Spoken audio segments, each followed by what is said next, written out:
3 number কত 4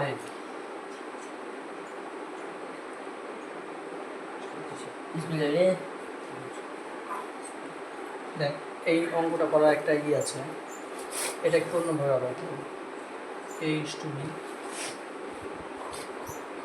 সমান কত আছে একটু বল আমাকে, তাহলে সুবিধা হবে। b/c আমার খাতা দেয় বইটা 2:3 এটা যদি হয় তাহলে a b c এর মান কত, ঠিক আছে? তো কেমন করে বের করবো? তাহলে দেখ এইটাকে লিখতে পারি কি a/b সমান কত 3/4 b/c, এটাকে কত রাখা যায় 2/3। এই অঙ্কটাকে আবার a b c তিনটা অনুপাত ডাইরেক্ট লিখেও করতে পারে, তো আমি এভাবে করছি না, ঠিক আছে? তো দেখ এইভাবে লেখা যায় তো দুটোকে। এবার আমি বলছি দেখ দুটোতে কমন কি আছে, এখানেও a b আছে, এখানেও b c আছে, তার মানে bটা দুই জায়গায় আছে, ঠিক আছে? ভালো করে শুনবি, আগে শুনে নে। তাহলে b এ কত এখানে 4 আর b এ কত এখানে 2, এই দুটোকে কি করব সমান করতে হবে।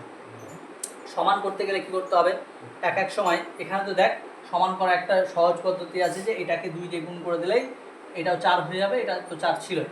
কিন্তু কিছু কিছু জায়গায় কি হয় বলতো, যে এখানে অন্য এমন সংখ্যা থাকে এটা এটার সাথে কোনো মিল হয় না, যে গুণ করে মেলানো যায় না, তখন কি হয় এটাতে যা থাকে এটার সাথে এটা গুণ করতে হয়, এটাতে যা থাকে এটার সাথে এটা গুণ করতে হয়। তো এখানে আমি দেখবো দেখ এইটার সাথে আমি যদি উপরে নিচে 2 দিয়ে গুণ করে দিই তাহলে কি 2 দুগুণ কত 4 হবে, আর b এর মান 4, তো এই 4টা এখানে b এর 4 আছে না, তাহলে মিলে গেল।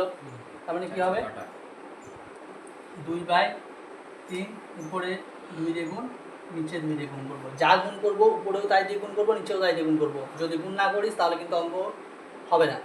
তাহলে কত হলো 4/6, ঠিক আছে? তাহলে a/b/c, তাহলে a কত ছিল 3, b কত হলো 4, c মানে কত 6, এটাই অ্যান্সার, ঠিক আছে? এগুলো অঙ্ক এতটাই সহজ, যদি একবার প্রথম দেখিস ঠিকঠাক করে তাহলে প্রত্যেকটা অঙ্ক হয়ে যাবে, আর না দেখলে হবে না। x/y 2:3, তারপর আরেকটা কি আছে y/z সমান কত 4:7।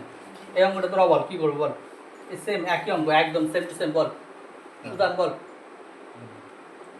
বল বল আগে অঙ্কটা বল সেম টু সেম। তাহলে কি করবে এটা x/y = কি 2/3, তারপর এটা y/z = 4/7। এবার বল কি মেলাবো, x y আছে এখানে y z আছে, তাহলে কি মেলাবো, এটা মিলবে না, y মিলবে, মানে y মেলাবো, দুটোতে একই। এখানে y কত আছে 3 আছে, এখানে y কত আছে 4 আছে, তো দুটো তো মিলবে না। তখন কি করব, এই 4 দিয়ে এইটাকে গুণ করব, এই 3 দিয়ে এই গুণ করব, তাহলে 3 4 কত হবে 12, এখানেও 3 4 12, তার মানে কত হবে দেখ 12। 2/3 লিখলাম, এখানেও 4/7 লিখলাম।